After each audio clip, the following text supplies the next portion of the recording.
All right, good day, ladies and gentlemen. Thank you for joining me on The Truth with Ben Jokes, your trusted channel for political analysis. 2027 APC to win Southeast on merit, not defections, says Ojuzo Kalu. And this is all what these people think about. This country can be burning down, and all they care about is elections. I was just telling you yesterday of what was happening in Kwara State. Let me play it back again. Kwara closed 45 public schools over bandit attacks. Teachers relocated, PTA levies abolished. Yet, anytime an APC chieftain comes on air to speak, he talks about 2027 election because they only care about looting and emptying the treasury. And do you blame them? They are enjoying themselves. It is Nigerians who bear the brunt of their misrule and of their irresponsibility and wickedness that should step up and say enough is enough. Because if we don't do that, this country will continue to sink until it reaches bottomless pit. Now, let us look at the top stories. First is that one coming from IMF. IMF has sounded another warning to Nigeria over our rising debt profile, and you can condemn them all you want, say they are part of those giving us loans, but they are warning us now so that we will not complain, we will not pretend as if we don't know that we are in a precarious situation. And next is that update coming from the FCT minister, Wike. Honestly, I think that this man needs urgent mental evaluation. Wike has gone completely crazy. He said something in this interview that I never expected, even with all my knowledge of how stupid and foolish this man is.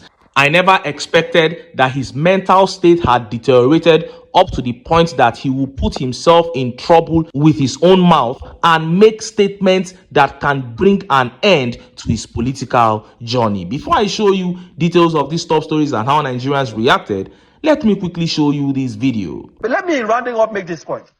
Recently, the media has been awash, right, by this quite sad news, unfortunate news, that some soldiers have been arrested for allegedly planning to stage a coup. I believe you have seen those reports. The question is, we don't want a coup in Nigeria. The point is that we don't want any coup in Nigeria. I'm totally against it. But can you say today that the Tinubu regime, the Tinubu government has not waged a coup against the constitution of our country? That can you tell me this morning that there is no coup against the democracy in this country? Because the moment you begin to say people cannot protest in the villa, people cannot protest in the Eagle Square, people cannot protest Sheku Shagari Way, do you want Nigerians in Abuja to go to Sambisa Forest to protest? Do you want people to go to the forest to protest? All right. This is a clear indication that this government has no respect for the rule of law. Look at the No Kings protest in US. Millions of Americans took over a lot of places in the US. Go to the White House today, you can find Americans protesting. Go to number 10 in London. You can find people in UK protesting in front of the Prime Minister's residence. What is sacred about the villa that Nigerians cannot protest? What is sacred about the National Assembly? If I cannot go to the National Assembly to protest, where am I supposed to protest? This Tinubu presidency, here is a president who took part in protest. Here are people in power, the APC, that came to power based on protest. Today, they are criminalizing protests, they are stigmatizing those who are holding placards, while the same government is romancing bandits that is using AK-47 to kill Nigerians. Giving amnesty to criminals while attacking people that are holding a placard. This is not how to build a democracy. You cannot say you want a democracy, you don't want a coup, and at the same time, you are attacking the legitimate right of Nigerians to protest. Let the government be serious. Let us stop this weaponization of the legal system, trivialization of the rule of law, making a mockery of the judicial system. Enough is enough. Nigerians must be respected. The rest of Nigerians will respect themselves. It's sacrosanct. And we are not going to relinquish on those rights. Indeed, Mr. Effiong, critical issues that you have raised that should form the guardrails of our democracy. And this is where we aptly anchor this segment. And thank you very much for coming on the program. Mr. Enibe Effiong is a human rights activist and a lawyer. Thank you for coming through on this segment. Thank you. You saw that. That was human rights lawyer Enibe Effiong there, and he's on point as always. He's saying that nobody is saying the military must take over. Nobody is saying that democracy is not the best system of government. Yes, I'm saying it. Democracy remains the best system of government. But that is not what we are practicing in Nigeria. What we have right now is actually a situation whereby some people have waged a war on the democracy of this country. And that is what Iniebehe is saying.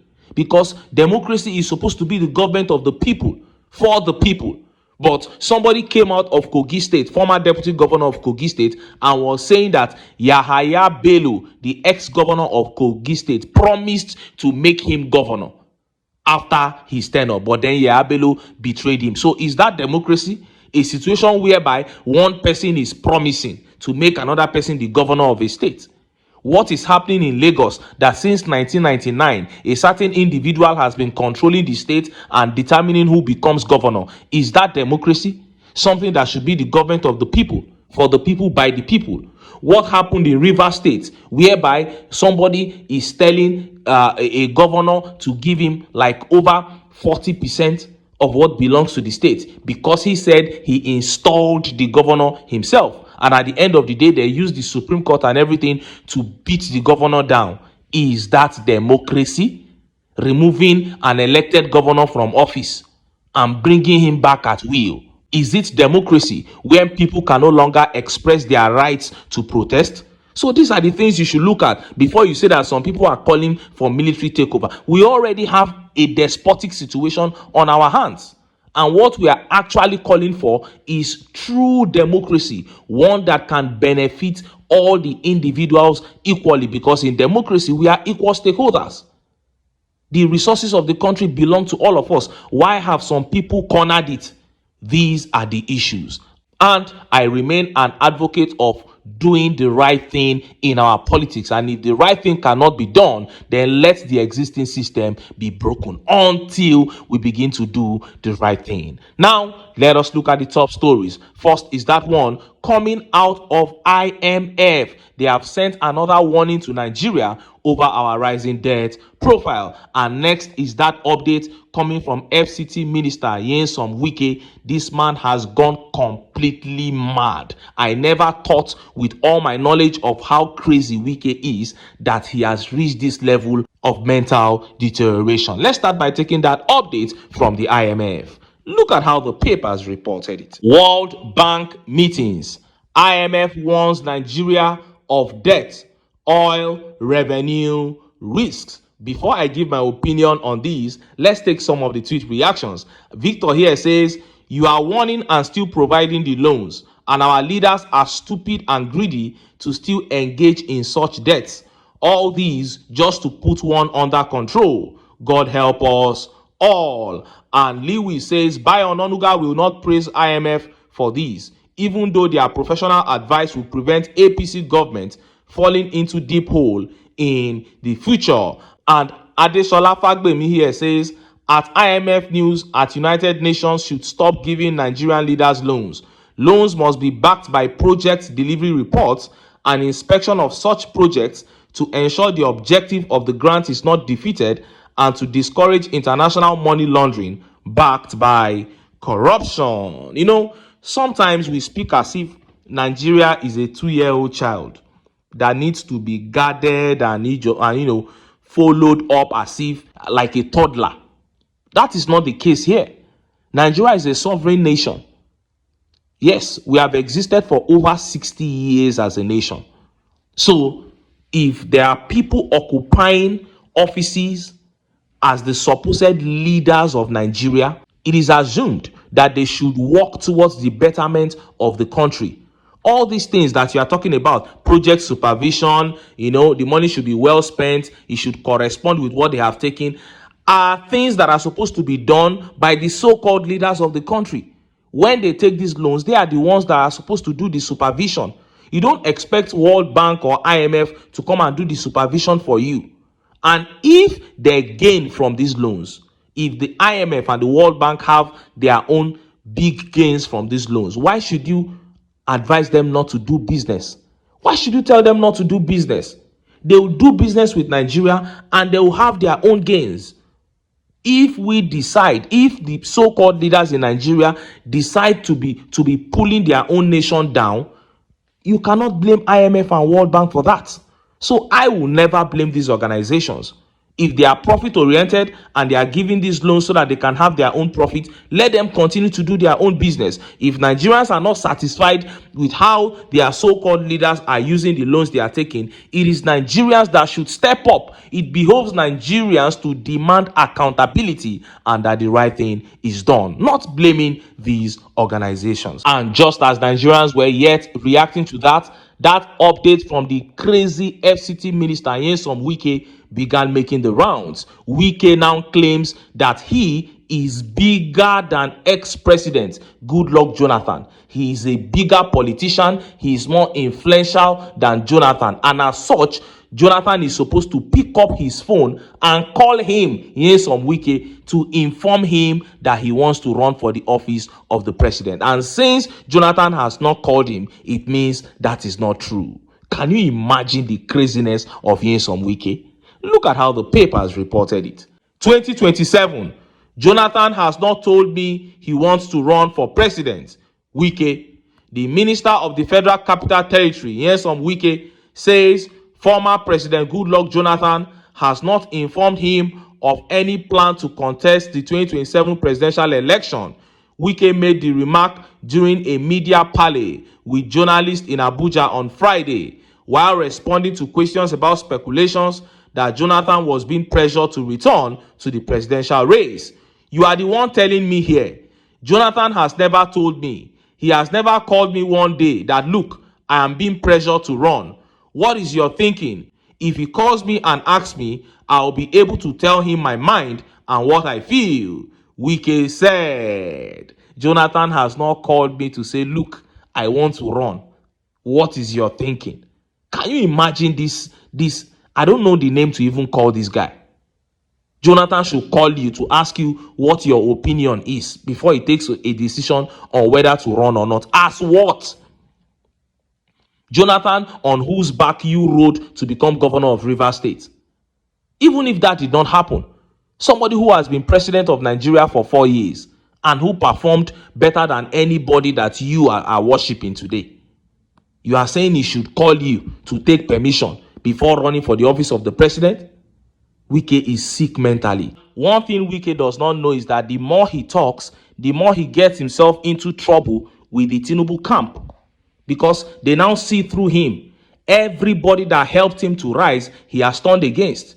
Peter Odili helped him. He disrespected Peter Odili. Amechi helped him. He's all over the place insulting Amechi. Jonathan, that helped him to defeat Amechi, has now become his boy. Jonathan now has to call him to tell him that he wants to run for the office of the president again. It means even the Tinubu that is harboring you today, you are still going to turn against him and insult him. So you are not a man that any normal human being should work with. And the Tinubu camp has already seen that. So Wike is in trouble. He just doesn't know it yet. And look at how Nigerians reacted. Let's take some of the tweet reactions. This tweet here by Mascoa says, can you imagine this nitwit saying that Jonathan hasn't told him he's running for president? What type of cheap nonsense is this man on? I think he's on cheap drugs. This is effect of drugs. And of course, when you check the people he's rolling with now, then the answer is not far-fetched. And this tweet here by Norbert says, power, power. This serves our rulers right. Goodluck Ebele Jonathan made Wike. He rode on GEJ's back to conquer Amechi. But today, Wike wants GEJ to seek his consent or opinion to contest election. I am telling you, this is shocking. And Oluwole Ogunro here says, who are you that Jonathan will tell you he wants to contest or not? This Wike, they crazy. I'm telling you, the man has gone totally crazy. And Ogunjimi Olugbenga says, this man called Wike is not normal again. This is my thought exactly. We may think that this is just a political statement and all that. This man is not normal. You know, stroke is a brain disease. And he has it, so the thing is already affecting his brain. Jonathan should call. When I saw the headline, I thought it was just the media house, making mistakes. I rushed to read and I saw him actually saying that Jonathan should call you. He has not called you yet. So whatever we are saying about him running is not valid. Nobody is saying that Jonathan should run. I've said it here many times that I don't believe he should run. I believe he should be a kingmaker. But Wike is saying he has not called him. My God. And this tweet here by Big Joe says, who the F are you, drunkard Wike, for Jonathan to tell you what he wants to do? That is it. Once the man is completely drunk, he will just call journalists and say he's holding media tour, media chat. I don't know what he calls it. I think this man's level of alcohol intake needs to be checked at this point, because the health issues he has, if you now combine that with this level of drunkenness, he might just put an end to himself sooner than expected. But honestly, I do not care. He can end himself all he wants. If you ask me, between Wike and the most wicked members of the APC, who I even detest more, I can't even say. I'm telling you, I might end up picking Wike. He is the person. I don't think there's any politician in the history of this country that I have detested as much as this man, Nyesom Wike. And whatever he likes, let him do to himself.